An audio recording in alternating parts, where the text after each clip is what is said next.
دقيقة كلام فلسفة.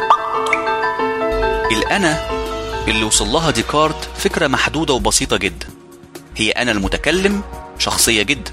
الأنا بتاعتي ليها معنى عندي بس، والأنا بتاعتك ملهاش معنى عند أي حد غيرك. يعني الشيطان يقدر يخدعني في إني أعتقد في وجود الأنا بتاعتك، لكنه ما يقدرش يخدعني في اعتقادي في وجود الأنا بتاعتي. كمان الأنا في الحاضر بس، يعني أنا موجود لما بفكر، أو على الأقل دي اللحظة اللي بعرف فيها إني فعلا موجود.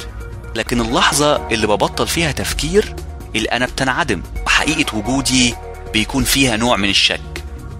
وأخيرا حتى الأنا الموجودة ما نقدرش نحدد فعلا إيه طبيعة وجودها أو شكلها، لأن الشيطان الشرير ممكن يصور لنا شكل تاني غير الشكل الحقيقي للأنا.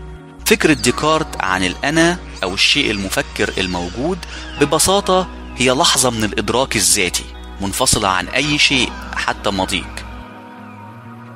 لكن إيه فايدة معتقد واحد؟ أبسط حجة منطقية قياسية أو استدلالية زي ما قلنا قبل كده، بمعنى إنك محتاج فرضيتين علشان تقدر تبرهن حقيقة ما.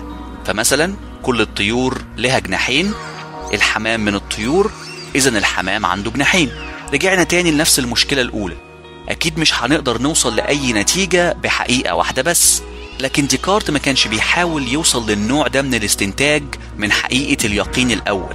زي ما قال أرشميدس طلب نقطة واحدة ثابتة غير قابلة للحركة، وهيكون في مقدرته تحريك الكرة الأرضية كلها. بالنسبة لديكارت اليقين الأول في وجوده أداة لها نفس قوة النقطة الواحدة الثابتة الغير قابلة للحركة اللي طلبها أرشميدس. هي دي الأرضية اللي كان محتاجها ديكارت علشان يقدر يجادل فلسفة الشك من غير ما ينصاع وينساق ورا شكوكه.